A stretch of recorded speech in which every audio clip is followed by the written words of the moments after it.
Did you know that the story of the Tower of Babel has a prophetic connection to the emergence of the Antichrist? Discover how these events are linked and what it means for the future. The story begins with humanity still united, speaking a single language and living in a cohesive community. In their desire to create something grand, the people decided to build a city and a tower that would reach the heavens. In Genesis 11 verse 4 we read, "And they said, 'Come, let us build ourselves a city, with a tower that reaches to the heavens, so that we may make a name for ourselves and not be scattered over the face of the whole earth.'" This verse highlights two main motivations behind the construction of the tower: the pursuit of fame and resistance to dispersal. They wanted to make a name for themselves, meaning to achieve greatness and recognition. Additionally, they sought to avoid dispersion, contrary to God's command to fill the earth, Genesis 1 verse 28. The tower, therefore, symbolizes human arrogance and the attempt to reach the divine by their own means, disregarding God's authority. God, seeing humanity's arrogance and disobedience, decided to intervene. In Genesis 11 verses 6 to 7, God said, "If as one people speaking the same language they have begun to do this, then nothing they plan to do will be impossible for them. Come, let us go down and confuse their language so they will not understand each other." God confused the language of the builders, causing great confusion and preventing communication among them. As a result, the construction was abandoned, and people were scattered over the face of the earth. The confusion of languages and the dispersion of nations represent the fragmentation of human unity and the limitation of human arrogance. God demonstrated that regardless of humanity's grand plans, He remains sovereign, and His purposes will prevail.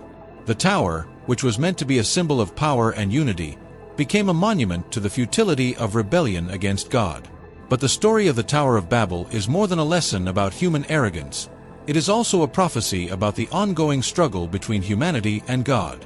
The attempt to build the tower is a precursor to future rebellions against God, culminating in the figure of the Antichrist, who personifies the ultimate great rebellion.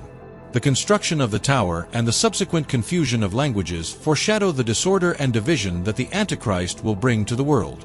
Furthermore, the dispersion of nations at Babel can be seen as a reflection of the apocalyptic scenario described in the book of Revelation, where forced unity under the rule of the Antichrist will result in chaos and destruction. In Revelation 13, the Antichrist is described as a beast that gathers all nations under his control, promoting a global system that challenges God's sovereignty. Just as in Babel, this attempt at unity without God will lead to confusion and ultimate downfall.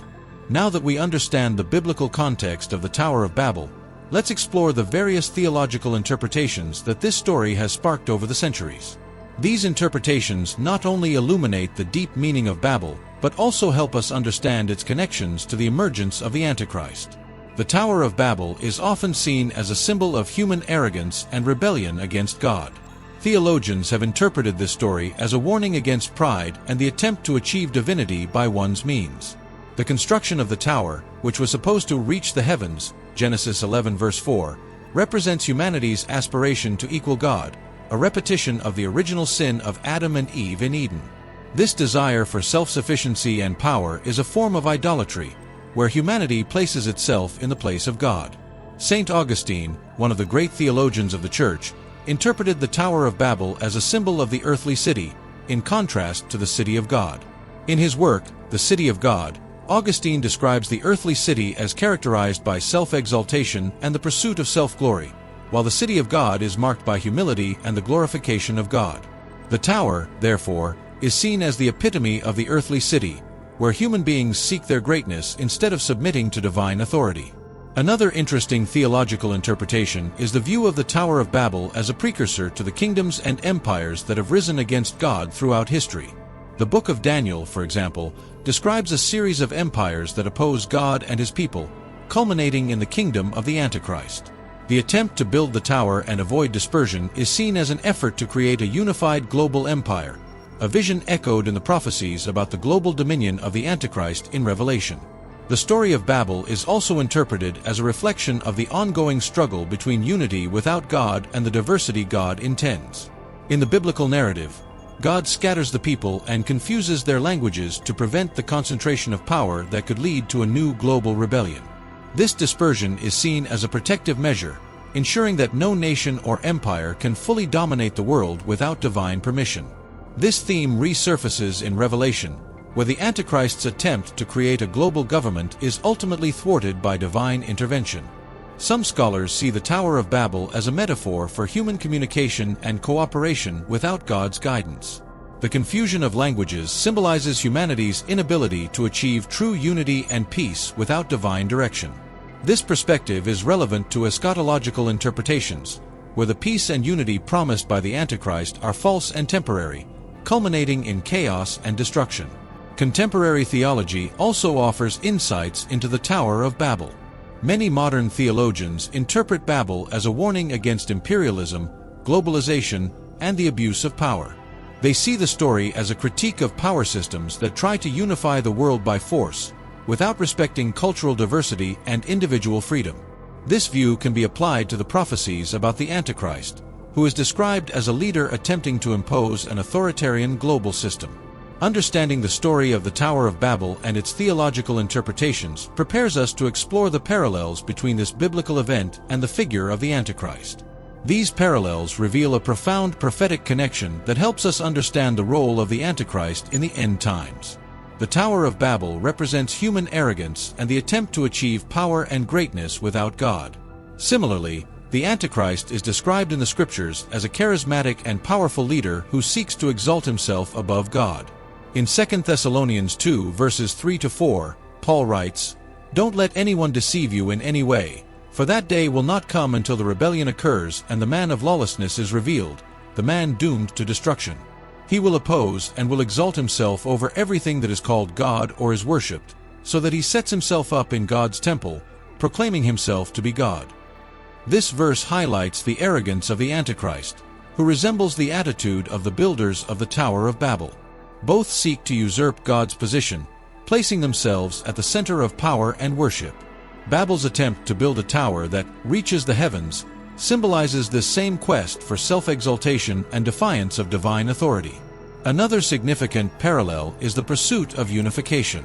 In Babel, humanity wanted to remain united, building a city and a tower to avoid dispersion. Similarly, the Antichrist will attempt to unify the world under his dominion. In Revelation 13 verses 7-8, it is said, "It was given power to wage war against God's holy people and to conquer them. And it was given authority over every tribe, people, language, and nation. All inhabitants of the earth will worship the beast, all whose names have not been written in the Lamb's book of life, the Lamb who was slain from the creation of the world." This passage suggests that the Antichrist will have power over all nations and peoples, establishing a unified global government. The unification promoted by the Antichrist, however, will be a false peace and unity. Just as in Babel, where the attempt at unification led to confusion and dispersion, the reign of the Antichrist will culminate in chaos and destruction. In Revelation 16 verses 16-18, we see that the Antichrist's dominion will lead to the final battle of Armageddon, where God will intervene to destroy the kingdoms of the earth that have rebelled against him. Then they gathered the kings together to the place that in Hebrew is called Armageddon. The seventh angel poured out his bowl into the air, and out of the temple came a loud voice from the throne, saying, "It is done." Then there came flashes of lightning, rumblings, peals of thunder, and a severe earthquake. No earthquake like it has ever occurred since mankind has been on earth, so tremendous was the quake. The confusion of languages at Babel can be seen as a precursor to the final judgment. God intervened to stop human rebellion at Babel, and he will do the same in the last days to defeat the Antichrist and restore his divine order. The dispersion at Babel symbolizes the division that will come upon the Antichrist's kingdoms, resulting in their defeat. Furthermore, Babel's attempt to make a name for themselves reflects the self-idolatry that will be central to the reign of the Antichrist. In Revelation 13 verses 5-6, we read, "The beast was given a mouth to utter proud words and blasphemies and to exercise its authority for 42 months. It opened its mouth to blaspheme God, and to slander his name and his dwelling place and those who live in heaven." The blasphemy and self-exaltation of the Antichrist are echoed in the arrogance of the builders of Babel, who sought to glorify themselves instead of God. Finally, divine intervention at Babel prefigures God's final intervention against the Antichrist. In Genesis 11 verses 5-7, God comes down to see the city and the tower and decides to confuse the builders' languages. This descent of God symbolizes his sovereignty and judgment. Similarly, in Revelation 19 verses 11 to 16, we see the second coming of Christ as an act of judgment against the Antichrist and his followers. I saw heaven standing open, and there before me was a white horse, whose rider is called Faithful and True. With justice he judges and wages war. The armies of heaven were following him, riding on white horses and dressed in fine linen, white and clean. The parallels between the Tower of Babel and the Antichrist lead us to a deeper analysis of the biblical prophecies that describe the emergence and role of the Antichrist in the end times. The Bible offers several passages that detail the characteristics, actions, and destiny of this apocalyptic leader, providing a prophetic framework that helps us identify and understand his impact. One of the most significant passages about the Antichrist is found in the book of Daniel. In Daniel 7 verses 7 to 8, the prophet describes a vision of 4 great beasts, representing powerful kingdoms. The fourth beast, particularly fierce and different from the previous ones, has 10 horns. Among these horns, a little horn emerges that uproots 3 of the first horns. This little horn is widely interpreted as a reference to the Antichrist. Daniel writes, "After that, in my vision at night I looked, and there before me was a fourth beast, terrifying and frightening and very powerful. It had large iron teeth. It crushed and devoured its victims and trampled underfoot whatever was left. It was different from all the former beasts, and it had 10 horns. While I was thinking about the horns, there before me was another horn, a little one, which came up among them, and 3 of the first horns were uprooted before it. This horn had eyes like the eyes of a human being and a mouth that spoke boastfully." This passage highlights the power and arrogance of the Antichrist, who will rise as a dominant leader, subjugating other kingdoms and speaking blasphemies against God. Daniel's vision is complemented by another prophecy in chapter 8, where he sees a ram and a goat, symbolizing empires in conflict, and a little horn that grows powerfully and challenges the Prince of Princes. This figure, again associated with the Antichrist, is described as understood by human understanding and destroyed, but not by human power, Daniel 8 verses 23 to 25. The New Testament also provides detailed descriptions of the Antichrist. In 2 Thessalonians 2 verses 3 to 4, Paul warns Christians about the coming of the man of sin and son of perdition, who will exalt himself above all that is called God or is worshipped. Paul writes, "Don't let anyone deceive you in any way, for that day will not come until the rebellion occurs and the man of lawlessness is revealed, the man doomed to destruction. He will oppose and will exalt himself over everything that is called God or is worshipped, so that he sets himself up in God's temple, proclaiming himself to be God." This passage not only reinforces the idea of the Antichrist as a usurper of divinity, but also suggests that he will present himself as a false Messiah, deceiving many with signs and wonders. Paul continues to describe how the coming of the Antichrist will be accompanied by all kinds of counterfeit miracles, signs, and wonders, and that he will deceive those who did not accept the love of the truth to be saved. 2 Thessalonians 2 verses 9 to 10. The book of Revelation offers the most comprehensive description of the Antichrist, identified as the beast that rises from the sea in Revelation 13 verses 1 to 8. John writes, "The dragon stood on the shore of the sea. And I saw a beast coming out of the sea. It had 10 horns and 7 heads, with 10 crowns on its horns, and on each head a blasphemous name. The beast I saw resembled a leopard, but had feet like those of a bear and a mouth like that of a lion. The dragon gave the beast his power and his throne and great authority. One of the heads of the beast seemed to have had a fatal wound, but the fatal wound had been healed. The whole world was filled with wonder and followed the beast. People worshipped the dragon because he had given authority to the beast, and they also worshipped the beast and asked, 'Who is like the beast? Who can wage war against it?'" This passage describes the beast with overwhelming power and authority that extends over the entire earth, suggesting global domination. The beast is worshipped by humanity, deceived by its apparent resurrection, reflecting the attempt to mimic Christ's resurrection. The reference to the dragon giving power to the beast identifies Satan as the force behind the Antichrist, establishing an unholy trinity consisting of Satan, the Antichrist, and the false prophet. Additionally, Revelation 17 verses 8 to 14 describes the beast that was, is not, and yet will come, symbolizing the resurrection of the Antichrist's empire. John sees the beast carrying a woman, the great prostitute, representing Babylon, the city of confusion and rebellion against God. This vision directly connects with the Tower of Babel, establishing Babylon as a perennial symbol of human opposition to God. The prophecies about the Antichrist are grim but also offer hope. In Revelation 19 verses 11 to 21, John describes the final defeat of the Antichrist by Christ, who comes as a rider on a white horse. The beast and the false prophet are thrown into the lake of fire, and Christ's dominion is established forever.